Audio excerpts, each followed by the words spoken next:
Je veux toucher maintenant, frère, une autre vérité. Et ça, vraiment, beaucoup de chrétiens l'aiment. Très peu de chrétiens emploient souvent le mot esclave pour se désigner eux-mêmes. Mais par contre, lorsqu'il faut parler d'eux, ils aiment bien dire, nous sommes des ambassadeurs de Dieu. Amen. Nous sommes des ambassadrices, nous sommes des ambassadeurs. Parce que c'est flatteur, ça fait diplomatie, ça fait grandeur. Et les chrétiens aiment bien ça aujourd'hui. Mais la vérité, c'est que plusieurs le disent de bouche, mais ils ne comprennent pas le sens de ce mot.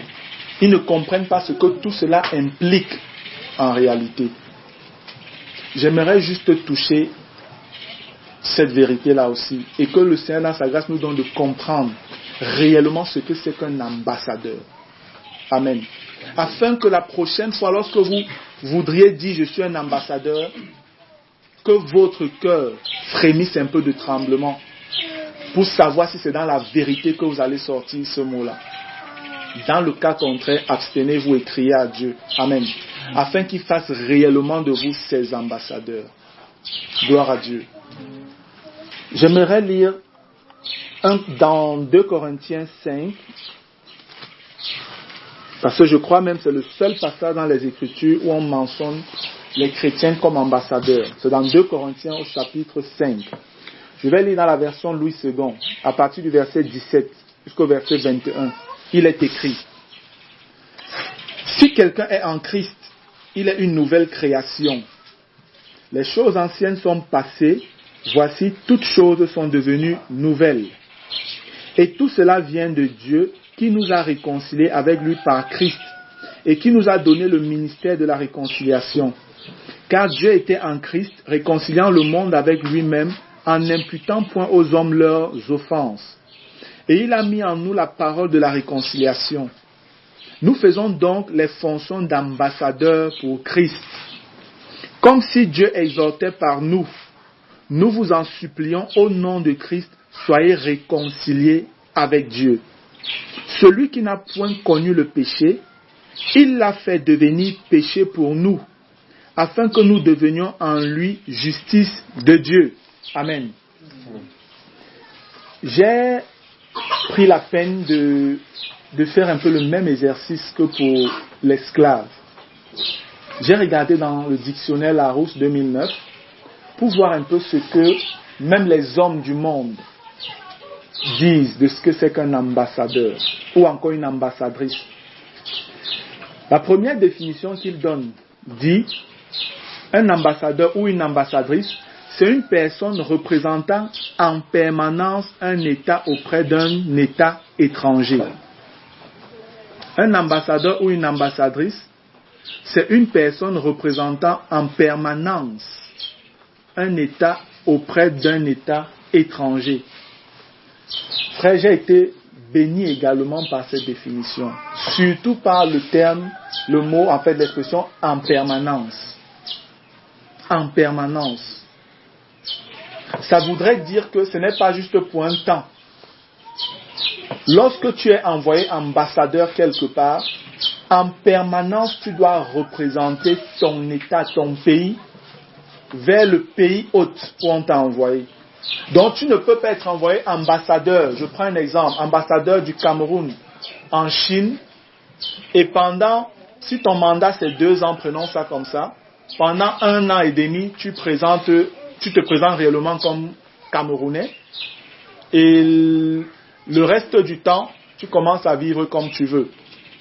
Ou tu commences à valoriser d'autres valeurs, d'autres cultures qui n'ont rien à voir avec ton pays, avec ton État.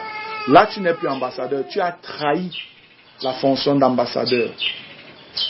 Et c'est très important de le comprendre.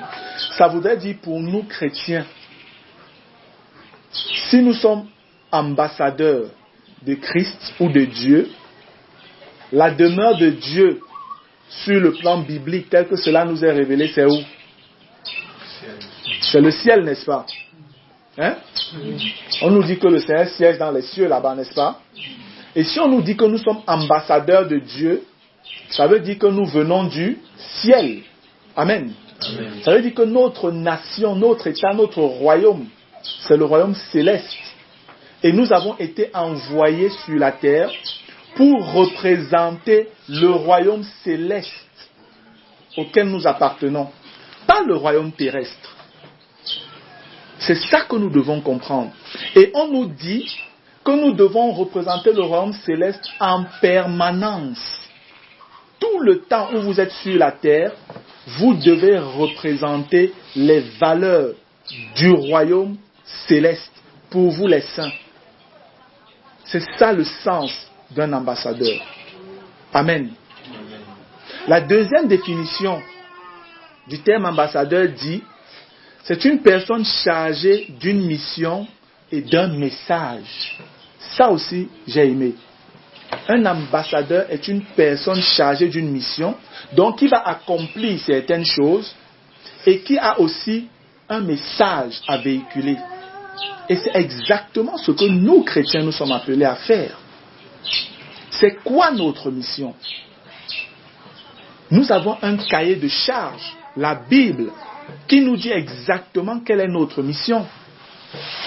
Et nous sommes appelés à l'étudier pour connaître exactement quelle est notre mission et véhiculer le message qui nous a été communiqué par celui qui nous a envoyé, par notre autorité, Dieu, Jésus-Christ. Amen. Nous n'avons aucun droit de changer cela. Nous n'avons aucun droit de changer cela. Frère, j'aimerais que nous comprenions qu'en tant qu'ambassadeurs du ciel sur la terre, nous sommes tous appelés à représenter la culture du royaume auquel nous appartenons. Amen. Parce que vous allez voir, les ambassades témoignent davantage de leur présence dans le pays hôte où ils sont installés, davantage par le moyen culturel. Amen. C'est vrai que la base, c'est la politique, mais la culture fait partie de la politique des ambassades pour faire connaître leur nation. Et j'aime bien prendre l'exemple des États-Unis d'Amérique. Les États-Unis ont un service culturel dans leur ambassade. En réalité, presque toutes les ambassades ont un service culturel. Et les États-Unis savent se vendre. Et vendre leur nation, vendre leur culture, vendre leur pays. C'est pourquoi ils vont jusqu'à créer des loteries américaines. Et avec ces loteries, ils vous montrent, ils vous présentent la beauté de leur nation, de leur culture, au travers de leurs films, au travers des pubs, au travers de leur manière de s'habiller. Toutes ces choses sont pour gagner en fait le monde à eux, à leur cause. Et c'est pourquoi un bon nombre de personnes, leur rêve, c'est d'aller aux États-Unis. La vérité est que nous, chrétiens, par notre manière de vivre et d'être, et par ce que nous communiquons comme message, on devait amener les hommes à avoir envie aussi de venir dans notre royaume. Amen. Mais pour ça, il faudrait que nous valorisions la culture de notre royaume. Frère, le ciel a une culture. Quand on parle de culture, c'est d'abord même la langue. Et quand je parle de langue, c'est la manière dont nous parlons. C'est la manière dont nous parlons. Vous allez voir que chaque nation a une manière particulière de parler. Nous sommes d'accord. Les Chinois ne parlent pas de la même manière que des Camerounais, par exemple. Ou encore, des Français ne parlent pas de la même manière que des Belges, alors qu'ils sont tous européens occidentaux. Les Américains ne parlent pas de la même manière que les Canadiens, alors qu'ils sont tous de l'Amérique du Nord. Et en fait, ce sont ces variations dont la langue. Et quand je veux parler de langue, pour nous, dans le contexte spirituel, je veux parler de ce qui sort de notre bouche.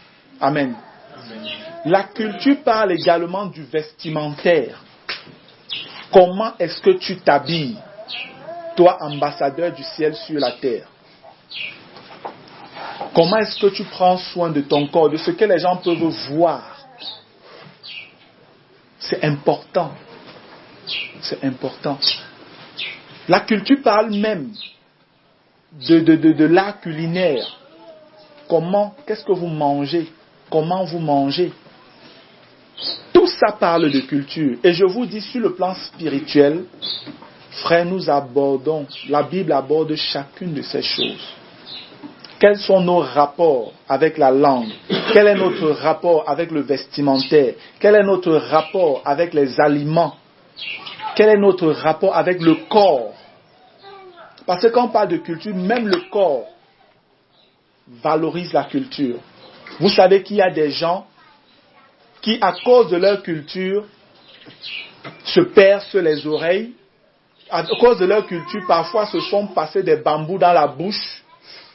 Ou alors se déchirent le corps, mettent des gros... Ça, c'est culturel. Et les gens voyagent parfois pour aller les voir. C'est le tourisme et ça crée des entrées. Nous également, en tant que chrétiens, nous avons une culture céleste que la Bible nous révèle. Et nous devons vendre cette culture-là. Vendre entre guillemets. Nous devons apporter cette culture aux hommes de la terre. Amen. Donc, frère, être ambassadeur n'est pas simplement une chose qu'on dit de bouche. C'est une question de vie. Amen. C'est une question de vie et de vie au quotidien. C'est une question de vie et de vie au quotidien. Comment est-ce que tu penses qu'on s'habille au ciel? Comment est-ce que la Bible révèle que le chrétien ou les chrétiennes doivent s'habiller? Comment est-ce qu'ils doivent être dans leur mise extérieure? Et c'est comme ça que tu dois t'habiller. C'est ça que tu dois apporter aux hommes de la terre. Afin de leur montrer la grandeur de ta nation, de ton royaume, de ta culture. Et leur donner envie de courir à votre ambassade pour prendre un visa. Amen. Et ce visa, c'est simplement te demander comment faire pour être comme toi. Comment faire pour être comme toi? Comment tu fais pour vivre comme ça? Ta vie doit amener les autres à se poser des questions. Et à toi de leur dire simplement, il faut naître de nouveau. Amen. C'est le seul visa qui peut amener les gens dans notre royaume. Par Jésus-Christ. Mais si ta vie ne représente pas ton royaume, tu as totalement échoué. Tu n'es pas un ambassadeur. Tu es un menteur si tu te présentes comme ambassadeur de Jésus-Christ. Tu es un menteur et une menteuse. Est-ce que tel que tu es, au ciel, les gens sont comme ça? Est-ce que tel que tu es, au ciel, les gens sont habillés tel que tu es habillé? Est-ce que les gens parlent comme tu parles? Est-ce que les gens font ce que tu fais au ciel? Ou alors, est-ce qu'ils pourraient le faire sans qu'il n'y ait aucun problème? Est-ce qu'ils pourraient le faire sans qu'il n'y ait aucun problème? Sur le plan vestimentaire, tel que tu t'habilles, est-ce que réellement les gens pourraient s'habiller comme ça au ciel? Se présenter devant le trône de gloire, le trône de la grâce, tel que tu t'habilles? Est-ce que tel tu soignes tes cheveux? Est-ce que tu pourrais te présenter comme ça devant le trône de la grâce en présence du Père Tout-Puissant? Est-ce que la manière dont tu tiens ton corps, ce corps que tu dis être le temple du Saint-Esprit, en vérité selon les Écritures, est-ce que ton corps reflète réellement que c'est le temple du Saint-Esprit? C'est ça un ambassadeur. Amen. Devant Dieu, c'est ça un ambassadeur. Et je dis, si tu ne peux pas répondre dans la vérité, avec un cœur rempli de paix et de joie, par lui, tel que je suis, je peux apparaître devant mon Père sans problème. Bien-aimé, mets ta vie en règle. Amen. C'est qu'il y a un problème. C'est qu'il y a un problème. Mets ta vie en règle. Je voudrais que nous comprenions que de la même manière qu'on a vu qu'il y a deux types d'esclaves avec des maîtres différents, il existe réellement deux types d'ambassadeurs avec des maîtres différents. Amen. Il existe des ambassadeurs du royaume du monde qui ont pour maître Satan. Et il existe également des ambassadeurs du royaume céleste qui ont pour maître le Seigneur Jésus-Christ. Amen. Et je reviens encore, comme pour la vérité sur l'esclave de Christ. Comment faire pour connaître quel type d'ambassadeur tu es? Comment faire pour reconnaître un ambassadeur du monde et un ambassadeur du ciel? Frère, la chose est simple. La Bible nous révèle qu'il suffit simplement d'observer la vie que mènent ces personnes et vous allez comprendre quel type d'ambassadeur ils ou elles sont. Amen. Pour l'esclave, nous avons dit, pour reconnaître quel esclave tu es, il suffit simplement de juger toi-même la manière dont tu exerces la liberté que Dieu t'a donnée vis-à-vis des autres. Mais pour les ambassadeurs, il s'agit simplement d'observer la manière dont tu vis au quotidien avec ton entourage. Par ta vie, tu pourras connaître si réellement tu es un ambassadeur de Christ ou alors si tu es un ambassadeur du royaume des ténèbres. Et il ne faut pas se tromper là-dessus. Il faut avoir une pleine paix, une pleine assurance dans le cœur. Amen. Parce que Dieu ne pourra rappeler que ses ambassadeurs.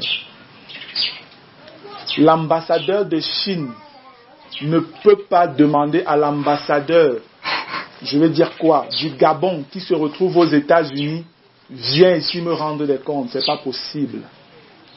Le président de la Chine demandera seulement à son ambassadeur, à ceux qu'il a envoyés, que ce soit au Gabon, que ce soit au Cameroun, il peut dire à celui-là, reviens me rendre des comptes ici en Chine.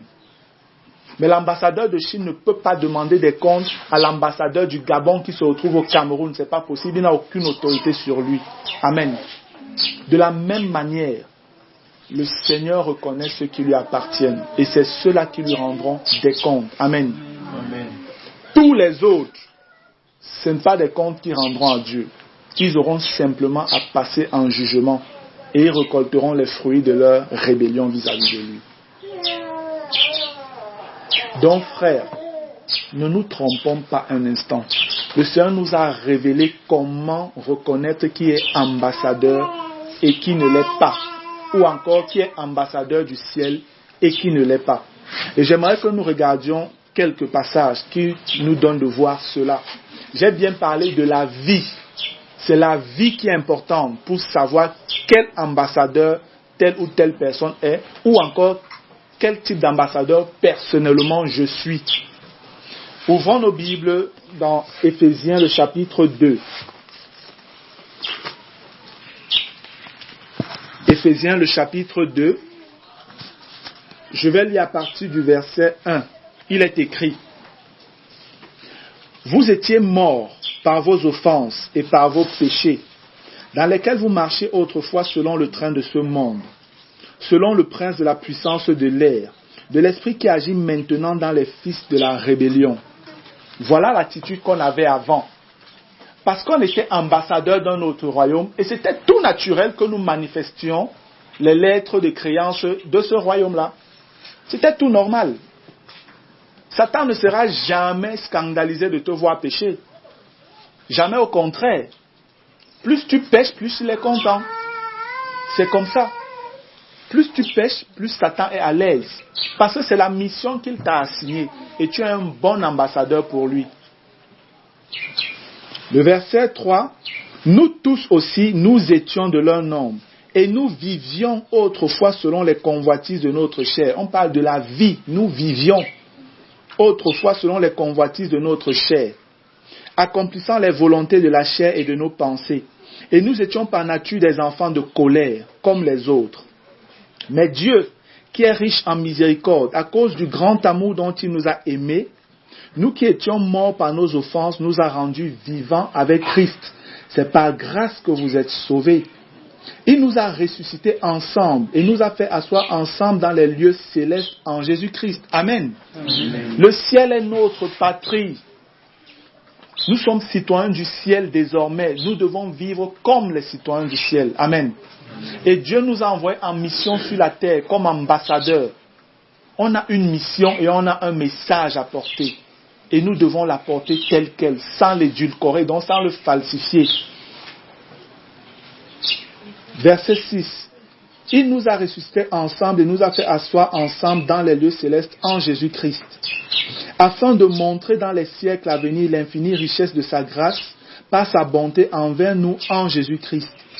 Car c'est par la grâce que vous êtes sauvés, par le moyen de la foi. Et cela ne vient pas de vous, c'est le don de Dieu. Ce n'est point par les œuvres, afin que personne ne se glorifie. Car nous sommes son ouvrage, ayant été créés en Jésus-Christ pour de bonnes œuvres que Dieu a préparées d'avance, afin que nous les pratiquions. Amen. Afin que nous les vivions, afin que nous les mettions en pratique. C'est ça les ambassadeurs de Christ. C'est Dieu qui a préparé toutes choses et eux ils sont simplement là pour l'implémenter, pour le mettre en œuvre. Et c'est la même chose quand une nation envoie un ambassadeur vers une autre nation. En partant, l'ambassadeur a les lettres de créance de sa nation. Tu vas aller dans cette nation et voilà ce qu'on attend de toi. Voilà ce que tu dois faire. Et la vérité c'est que lorsque l'ambassadeur part, il s'occupe à mettre en pratique les ordres qui lui ont été donnés de la part de son chef. Amen. Dans le cas contraire, on le rappelle, tu ne fais pas la bonne chose. Tu ne fais pas la bonne chose. Mais si tu es réellement un ambassadeur envoyé par Dieu, tu feras ce que Dieu t'a demandé de faire. Amen. Amen. Tu le feras parce que tu sauras ce que tu dois faire. Parce que je vous dis, il y a beaucoup qui disent qu'ils sont ambassadeurs de Christ, mais ils ne savent même pas ce qu'il faut faire.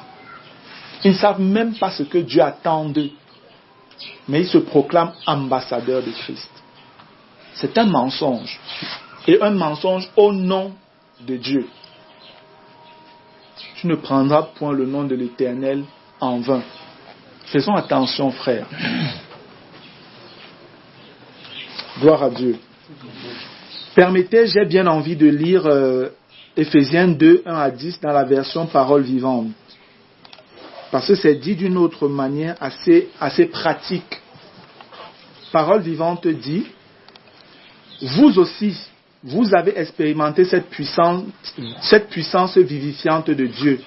Vous étiez spirituellement morts à cause de vos fautes et de vos péchés. Lorsque vous vous laissiez emporter par le courant de ce monde. Autrefois, toute votre manière de vivre et votre comportement étaient modélés par les habitudes de ce monde. En fait, vous obéissiez à Satan qui règne en maître sur l'atmosphère spirituelle que nous respirons et qui influence la mentalité ambiante. Vous viviez dans la dépendance des esprits mauvais qui accomplissaient leurs œuvres en vous, comme ils le font encore en ceux qui refusent d'entrer dans le plan de Dieu. Amen. Vous voyez, c'est assez pratique, c'est assez clair. Et réellement, c'est comme ça qu'un bon nombre de personnes vivent aujourd'hui, selon le train de ce monde. Malheureusement, les chrétiens aussi. Dès qu'un vêtement sort, il est à la mode, il faut que j'ai ce vêtement. Dès qu'une chaussure sort, elle est à la mode, il faut que j'ai cette chaussure. Dès qu'un bijou apparaît, il est à la mode, il faut que j'ai ce bijou. Dès qu'une coiffure apparaît, elle est à la mode, moi aussi je dois avoir cette coiffure. Vous êtes en train de vivre selon le train de ce monde. Le chrétien est celui qui vit à contre-courant du système du monde. Amen. Vous n'avez pas besoin de faire plaisir aux hommes. Celui à qui vous devez faire plaisir, c'est Dieu. Amen. C'est à votre maître. Qu'on vous traite de n'importe quoi, tant que vous savez que vous êtes dans la faveur de votre maître, réjouissez-vous. Votre joie ne viendra pas de vous, elle sera le produit, le fruit du Saint-Esprit dans votre cœur. Et personne ne pourra vous voler cette joie. La joie du monde est passagère. Parce que vous aurez la joie aujourd'hui d'avoir eu cette coiffure, mais demain il y aura une nouvelle. Et vous serez frustré aujourd'hui parce que peut-être vous n'avez pas encore l'argent pour avoir la coiffure là. Demain il y aura une nouvelle mode de vêtements. Et vous pourrez perdre la joie que vous avez eue quand vous avez eu l'autre, parce que vous n'avez pas encore les moyens d'avoir l'autre. Il y aura une autre chaussure, un autre bijou. Il y aura toujours. Le monde est là pour distraire les gens. Mais la joie qui vient de Christ, elle est constante, elle est éternelle. Amen. La paix qui vient de Christ est constante et éternelle. Je vous donne ma paix. Je ne vous la donne pas. Je ne la donne pas comme le monde donne. Bien-aimé, je prie que dans sa grâce, le Seigneur ouvre notre saine intelligence et que nous comprenions l'ampleur de ces vérités-là. Je vous ai dit au départ, il est question de la prédication de la croix. Amen. Amen. Ce n'est pas pour faire plaisir aux hommes. Ce n'est pas pour faire plaisir aux hommes. Ce n'est pas pour faire plaisir à la chair. Mais c'est simplement pour annoncer le message du royaume d'en haut. Amen. Amen. C'est à ça que j'ai été appelé et c'est ça que je sais faire. Et la Bible demande que chaque dispensateur doit être fidèle. Amen. Amen. Annoncer fidèlement ce qu'on lui a demandé d'annoncer.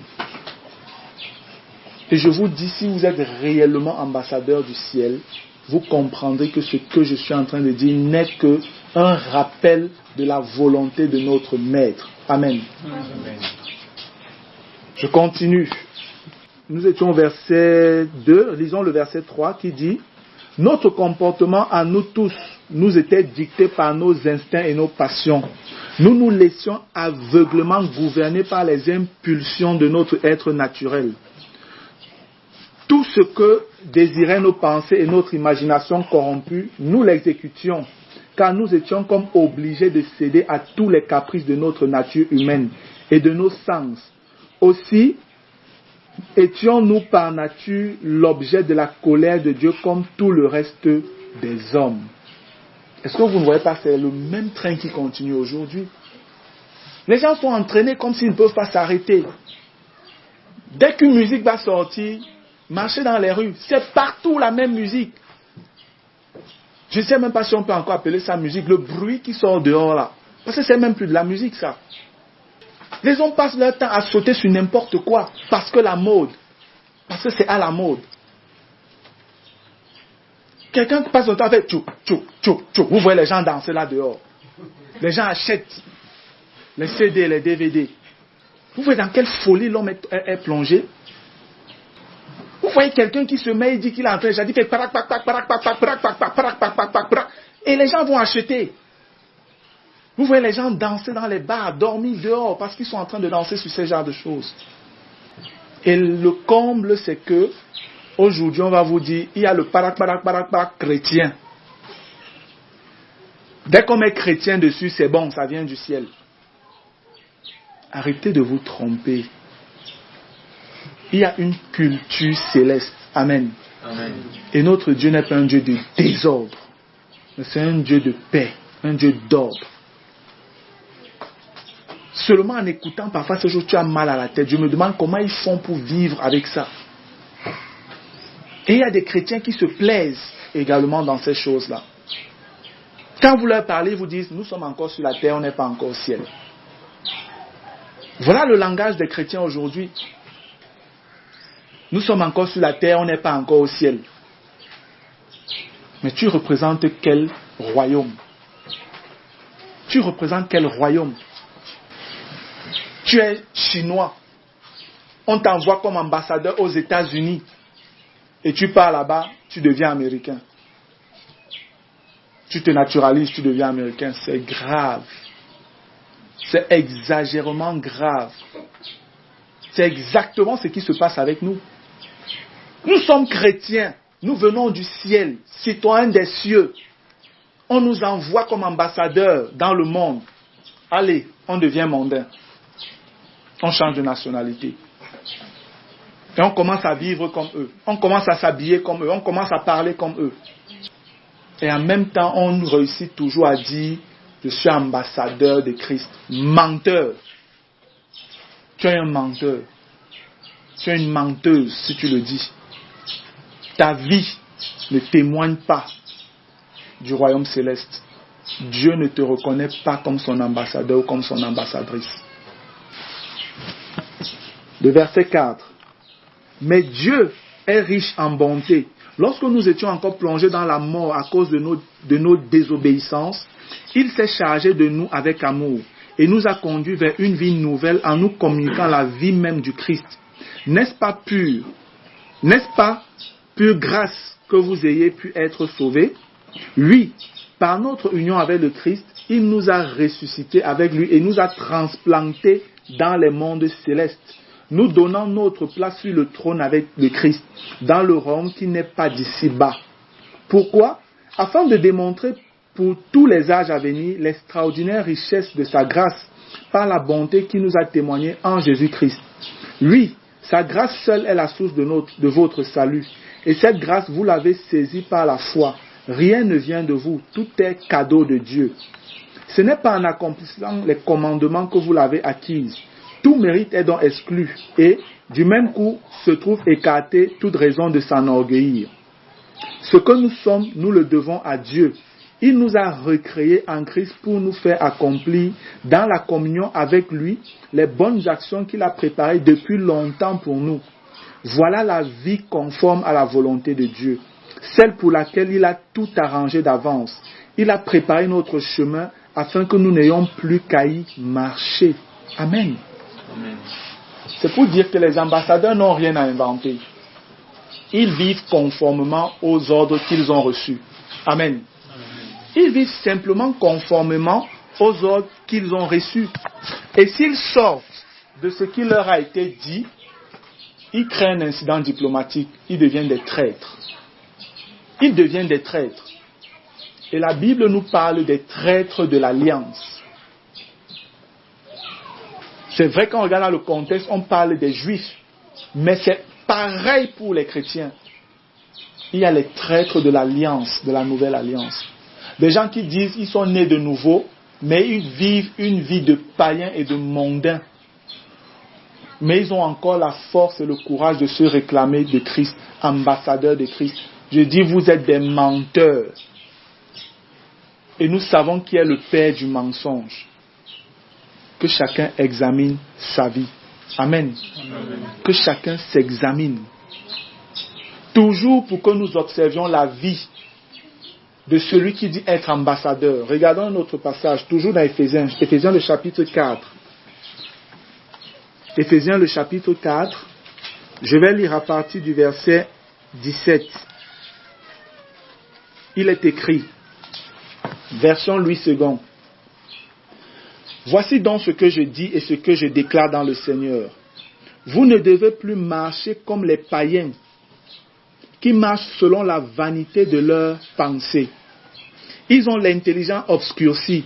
Ils sont étrangers à la vie de Dieu à cause de l'ignorance qui est en eux, à cause de l'endurcissement de leur cœur.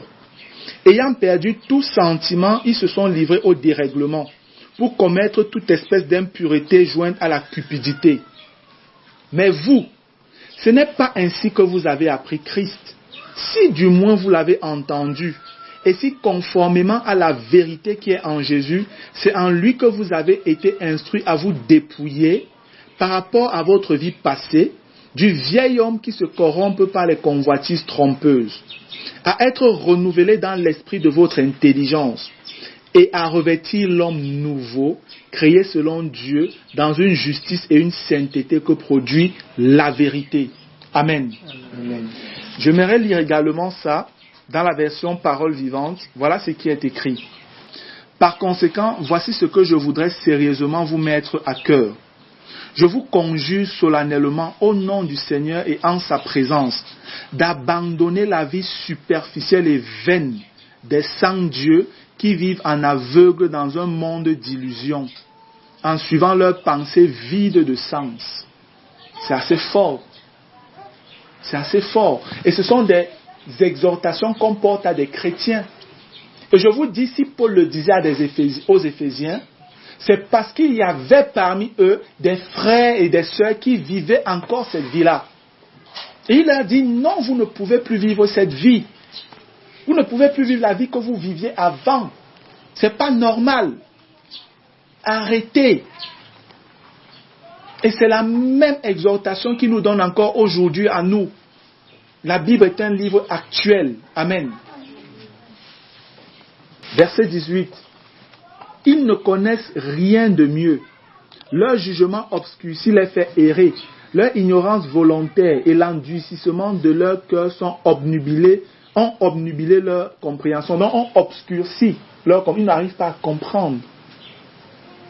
De sorte que leur esprit s'est émoussé jusqu'à devenir insensible à Dieu. Ils se sont ainsi eux-mêmes bannis de la vie qui vient de Dieu. On dit leur ignorance volontaire et l'endurcissement de leur cœur. Bien-aimés, c'est la même attitude que certaines personnes dites chrétiennes ont. Où ils ne veulent même pas quand vous leur parlez de la vérité. Dès que vous apportez le message de la croix, directement on vous chasse. On vous classe, on ne veut pas écouter. On va vous traiter de tous les noms. De légalistes, je ne sais pas, je ne peux même pas les citer. Alors que c'est la vérité.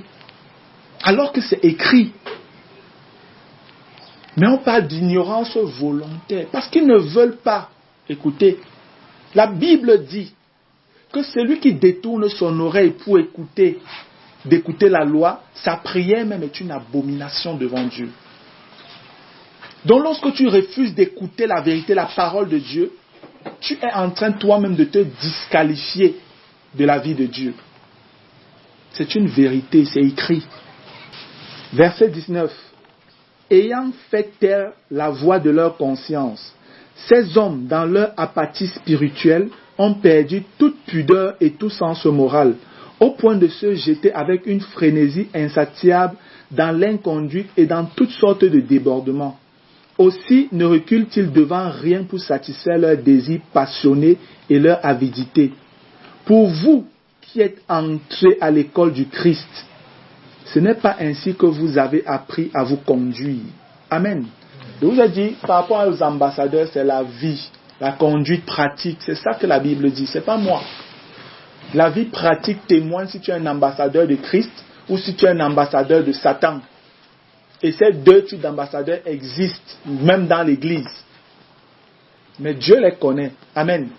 Et les dirigeants qui ont du discernement, qui sont des ambassadeurs de Dieu, reconnaîtront ces personnes-là aussi. Amen. On les exhortera à changer. Et si elles ne veulent pas, elles veulent continuer une vie mélangée, c'est dehors. Jésus a dit qu'il vomira les tièdes. Amen. Amen. On ne mélange pas la vie du ciel et la vie du monde. Ça ne passe pas. Si tu es dans l'église qui est le corps de Christ, tu dois être vomi. On te chasse. Ôtez le méchant du milieu de vous. C'est le message du Dieu qui est amour. Vous pouvez dire que c'est dur, il n'y a pas de problème. Moi, je dis que ces paroles sont vie éternelle. Amen. Amen. Le verset 21 dit, « Dans sa parole, vous avez perçu sa voix et compris ce qu'il est, à travers l'enseignement que vous avez reçu. C'est lui qui vous a instruit. Vous avez reconnu en Jésus la vérité incarnée et personnifiée. » Verset 22. « Si donc vous avez reçu le véritable enseignement chrétien, vous avez appris qu'en communion avec lui, vous avez acquitté les vieilles hardes de votre ancienne manière de vivre, à vous dépouiller de votre vieux moi d'avant votre conversion.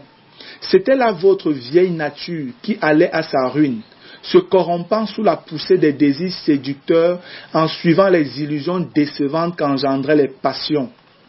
Il faut que l'inspiration de vos pensées soit renouvelée, que votre cœur soit transformé et toute votre attitude mentale et spirituelle changée. Amen. Amen. C'est une véritable transformation quand on est en Christ. C'est pas pour rien que 2 Corinthiens 5:17 nous dit si quelqu'un est en Christ. Ça veut dire si quelqu'un est baptisé en Christ, si quelqu'un est plongé dans Jésus, si quelqu'un est né de nouveau, il est une nouvelle création.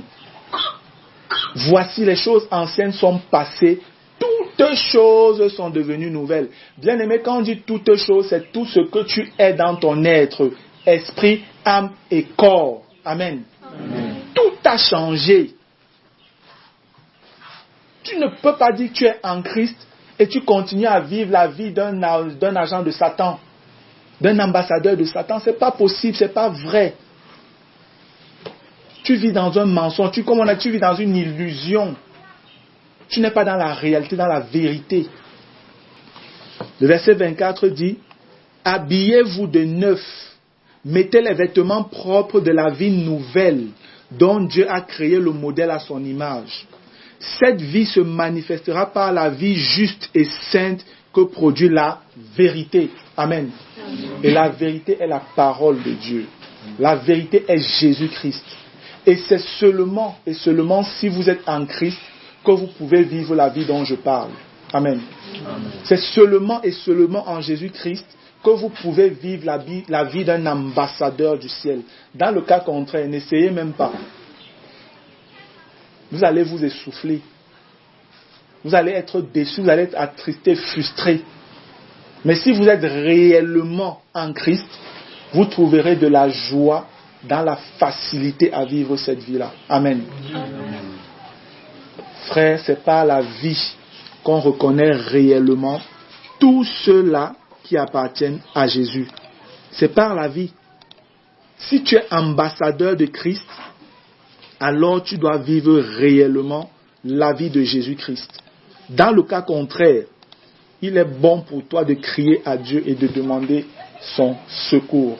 Amen.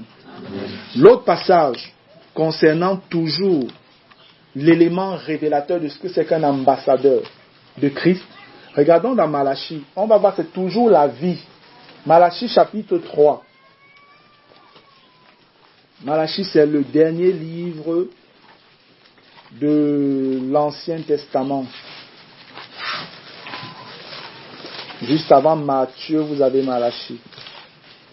Malachie, le chapitre 3. Je vais lire dans la version Louis II.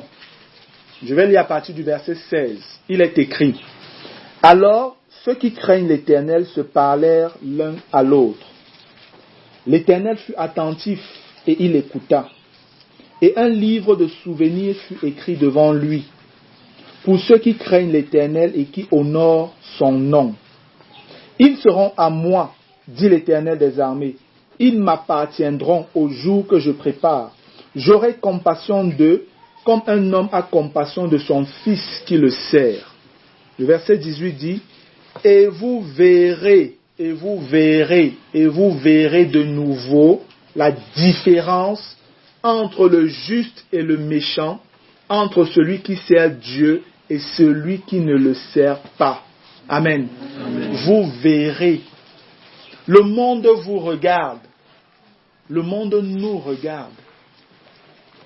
Et si le monde ne voit pas de différence entre nous et eux, frère, c'est une calamité, c'est un désastre. Pourquoi voulons-nous rendre vain le sacrifice de Jésus-Christ? Pourquoi rejetons-nous ces enseignements? Pourquoi l'appelons-nous Seigneur, Seigneur et ne faisons-nous pas ce qu'il nous demande de faire? Est-ce que réellement il est Seigneur pour ta vie?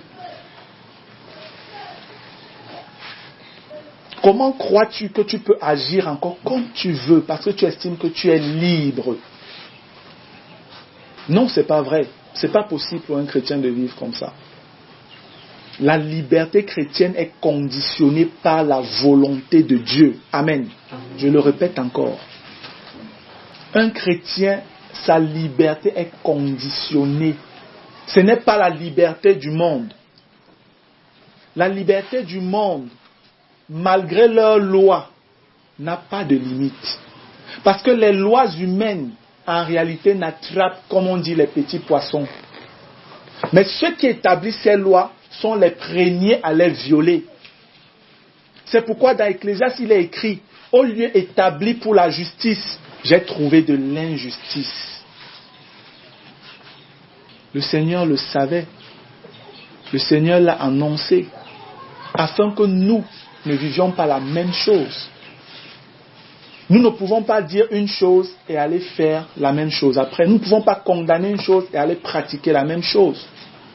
Notre jugement sera pire que pour les autres si on agit comme ça. Frères, sœurs, il doit avoir une nette différence entre un saint et quelqu'un qui n'est pas saint. Une nette différence, ce n'est pas une chose qu'on doit chercher. Au regard au simple regard, je dois pouvoir comprendre que cette personne est différente. Amen. Amen. Je dois pouvoir ressentir que voici mon frère, voici ma soeur. Encore plus dans l'église, surtout. Encore plus dans l'église. Le monde même doit voir qu'il y a une nette différence entre toi et lui. Le monde même doit comprendre ça. Le monde doit te trouver, entre guillemets, bizarre. Si tu es normal pour le monde, il y a un problème. Nous ne faisons rien d'extravagant. Rien, au contraire.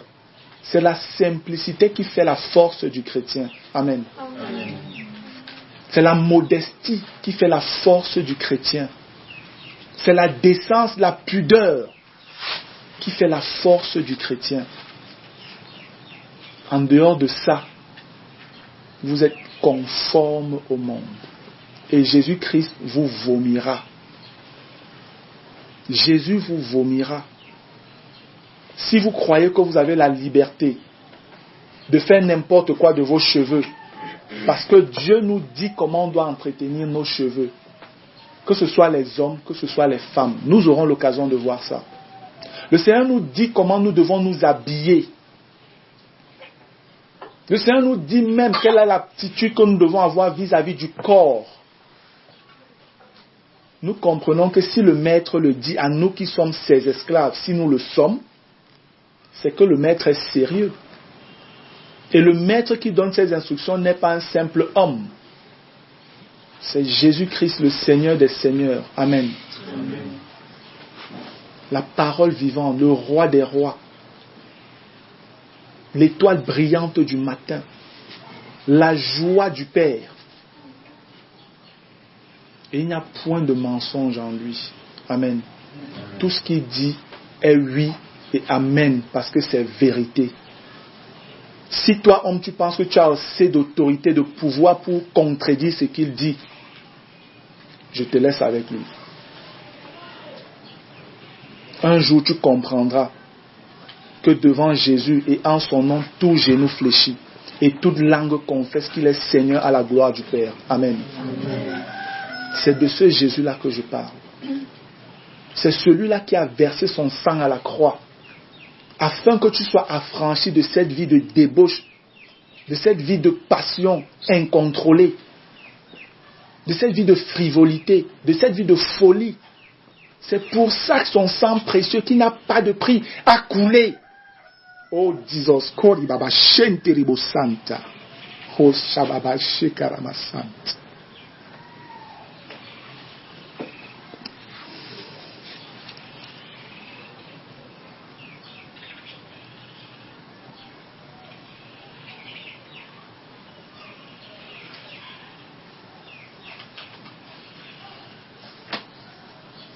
Bien-aimés, je vous supplie que le Seigneur, dans sa grâce, ouvre nos cœurs et qu'il nous aide à comprendre sa parole. Père, j'élève la voix vers toi au nom de Jésus-Christ. Je te supplie, Seigneur,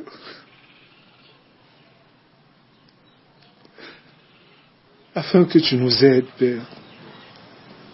Que tu nous pardonnes tout notre égarement, que tu nous pardonnes toute notre résistance à ta volonté, Papa.